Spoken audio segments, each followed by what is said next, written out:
وش نیاز کا قصور ہی یہی ہے کہ وہ بلوچستان کے حقیقی مسائل پہ بات، تو جو بھی بلوچستان کا اصل چہرہ دکھائے گا اس کے ساتھ یہی سلوک ہوگا۔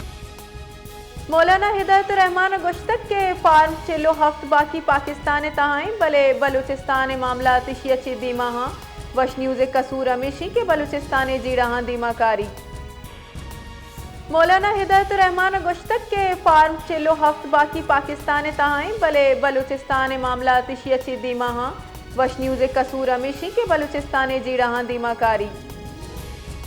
وش نیاز کا قصور ہی یہی ہے کہ وہ بلوچستان کے حقیقی مسائل پہ بات، تو جو بھی بلوچستان کا اصل چہرہ دکھائے گا اس کے ساتھ یہی سلوک ہوگا۔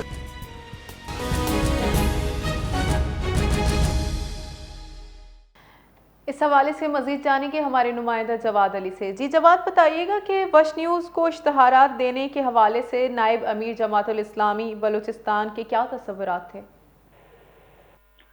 جی بالکل، کراچی پریس کلب میں حق دو تحریک کے بانی و جماعت اسلامی بلوچستان کے امیر مولانا ہدایت الرحمان نے جماعت اسلامی بلوچستان کے رہنماؤں کے ہمراہ پریس کانفرنس کی اور بلوچستان کے مسائل کو اجاگر کیا، جہاں پر بلوچستان حکومت کی جانب سے وش نیوز کو اشتہارات نہ دینے کے معاملے پر نائب امیر جماعت اسلامی بلوچستان زاہد اختر بلوچ سے سوال کیا گیا کہ آخر وش نیوز کو بلوچستان حکومت کی جانب سے اشتہارات کیوں نہیں دیے جاتے، جبکہ وہ رائٹ بھی بنتا ہے وش نیوز کا۔ تو ان کا کہنا تھا کہ وش نیوز کا قصور ہی یہی ہے کہ وہ بلوچستان کے مسائل کو اجاگر کرتا ہے اور بلوچستان کی عوام کی آواز بنتا ہے، اسی لیے یہ اشتہارات جو ہے بند کیے گئے ہیں۔ جی مولانا ہدایت الرحمان نے کراچی پریس کانفرنس کرتے ہوئے حکومت وقت پر بھی تنقید کی، اس حوالے سے بتائیے گا جواد۔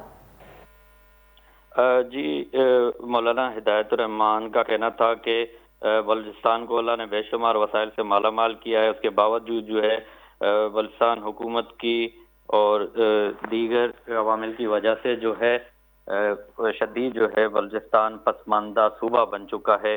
انہوں نے کہا کہ بلوچستان کے 46% جو نوجوان ہیں وہ روزگار و تعلیم سے دور ہیں۔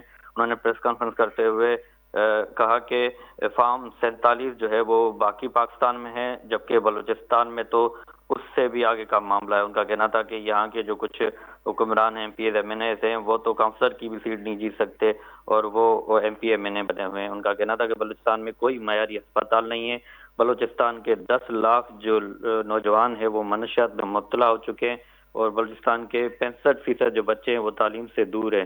ان کا کہنا تھا کہ بلوچستان کے 60% گھروں میں پینے کا جو پانی ہے وہ اب تک جو ہے میسر نہیں ہے۔ انہوں نے کہا کہ بلوچستان پورے پاکستان کو گیس دیتا ہے لیکن بلوچستان میں گیس نہیں ہے۔ جی تفصیلات کے لیے شکریہ جواد علی۔